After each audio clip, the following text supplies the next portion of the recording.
चुनाव में सिंधिया के पावर का टेस्ट करेगी भाजपा। रियासत की प्रभाव वाली 100 सीटों के नतीजे तय करेंगे सिंधिया का राजनीतिक भविष्य। विधानसभा चुनाव में सिंधिया की उम्मीदवारी की संभावना बढ़ी। यूं तो सियासी तौर पर राजनीतिक दल अपने नेताओं का बेहतर उपयोग करते हैं, जिसके लिए समय समय पर इन नेताओं का टेस्ट भी होता है।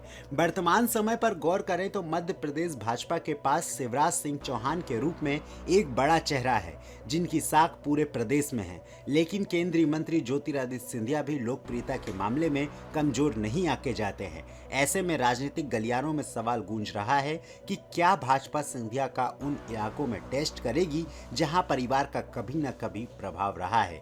जानकारों की माने तो मध्य प्रदेश में 80 से 100 सीटें ऐसी हैं जहां सिंधिया परिवार या सिंधिया रियासत का प्रभाव माना जाता है। राजनीतिक पंडित यह भी मानते हैं कि इन सीटों के नतीजे सिंधिया के भाजपा में कद और रुतबे को तय करेंगे।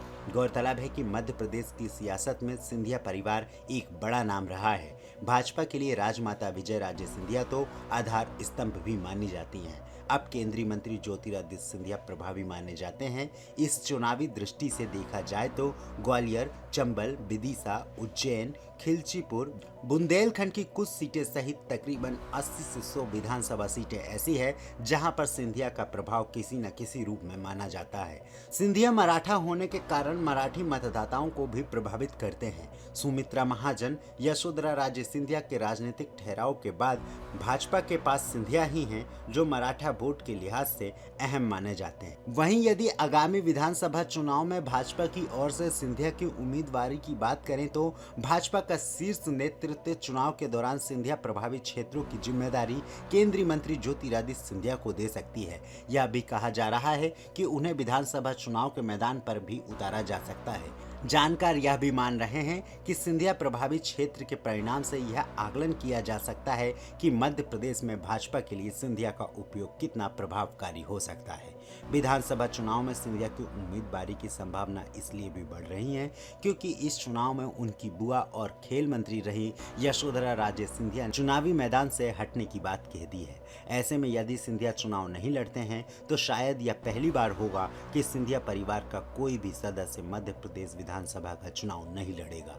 उनके फैसले से यह चर्चा तेज हो गई है कि भाजपा एक और केंद्रीय मंत्री यानी कि ज्योतिरादित्य सिंधिया को विधानसभा चुनाव का टिकट देकर मैदान में उतार सकती है।